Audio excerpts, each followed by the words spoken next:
गुरु के विषय में अगर बात करें तो यानी बृहस्पति ग्रह जो सबसे बड़ा ग्रह है हमारे इस ब्रह्मांड का, जिसकी आज तक हमें जानकारी है। तो ज्योतिष के अनुसार उनका क्या महत्व है और किस प्रकार की उनकी गति होती है और क्या उनसे हमें रोग मिलते हैं, हम पहले ये जान लेते हैं। और बाकी बाद में जब जो 12 जो कुंडली के जो 12 खाने हैं उनमें 1 से लेकर और 12 नंबर के घर तक गुरु का क्या रिजल्ट आता है और क्या उसके परिणाम आते हैं और क्या उनसे समस्या आती है और क्या हल निकाला जा सकता है, तो वो हम बात करेंगे अब आगे। लेकिन फिलहाल तो मैं यही कहूँगा कि गुरुर् ब्रह्मा गुरुर्विष्णु गुरुर्देवो महेश्वरा गुरु साक्षात परब्रह्म तस्मै गुरुवे नमः। तो जैसे कि गुरु की एक विशेषता है और गुरु के विषय में हम जैसा हम सोचते हैं लगभग वैसा ही जो परिणाम है वो वैसा ही है और गुरु का स्वभाव भी वैसा ही है। हर तरह से व्यक्ति को सुकून देने और क्षमा करने की ताकत वाला विशेष ग्रह है, जो न केवल सामान्य जन के लिए विशेष है बल्कि समस्त ग्रह गुरु के आदेश पर ही चलते हैं। गुरु धनु और मीन राशि का स्वामी है, यानी 9th नंबर की राशि और 12 नंबर की राशि इसका स्वामी है। और गुरु एक राशि में लगभग 12 महीने रहते हैं और इन 12 महीनों के दौरान लगभग 4 महीने ये वक्री रहते हैं, यानी रिवर्स हो जाते हैं। और ये सबसे बड़ा ग्रह है तथा अति शुभ और लाभ देने वाला ग्रह है।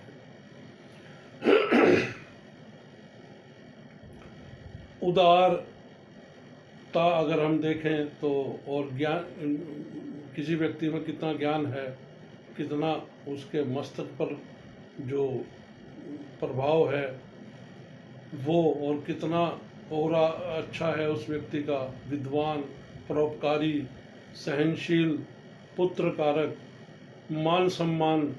धन दौलत, प्रेमी, आयु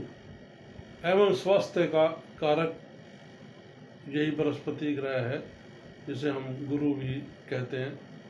तो अगर जैसे मैं आपको बताना चाहता हूँ कि गुरु वह शक्ति है जो मुर्दे में भी प्राण फूंक सकता है, क्योंकि हमारे जो भारत का जो सिद्धांत है वो यही है कि बिना गुरु ज्ञान प्राप्ति नहीं हो सकता। तो जो एक व्यक्ति, सांसारिक व्यक्ति की जिज्ञासा है या जिज्ञासा होती है, उन सभी को पूर्ण करने में और उनको पूर्णता दिलवाने में गुरु विशेष होता है। तो जैसे कि भारतीय ज्योतिष में पीपल का जो वृक्ष है या पीला कपड़ा है, हल्दी है, सोना जो सबसे कीमती धातु है, ठीक है, और उपायों में 5 स्थान पर केसर का तिलक लगाना, केसर भी इसी का बृहस्पति का ही बृहस्पति मानी जाती है, उसका 5 जगह तिलक लगाना, वो बहुत अच्छा परिणाम मिलता है उससे। और जैसे पूर्वा हवा, जैसे कभी कभी अभी तो मेरे ख्याल शायद जो नौजवान बच्चे हैं उन्हें तो पता भी नहीं है, बहुत सारे बच्चों को नहीं पता। मैं कहता हूँ शायद जो 50 की उम्र के हैं शायद उन लोगों को भी बहुत कम ही मालूम है। अगर शहर में रहे हैं तो उन्हें बिल्कुल ही पता नहीं है कि 2 तरीके की हवाएं चलती हैं, एक पूर्वा एक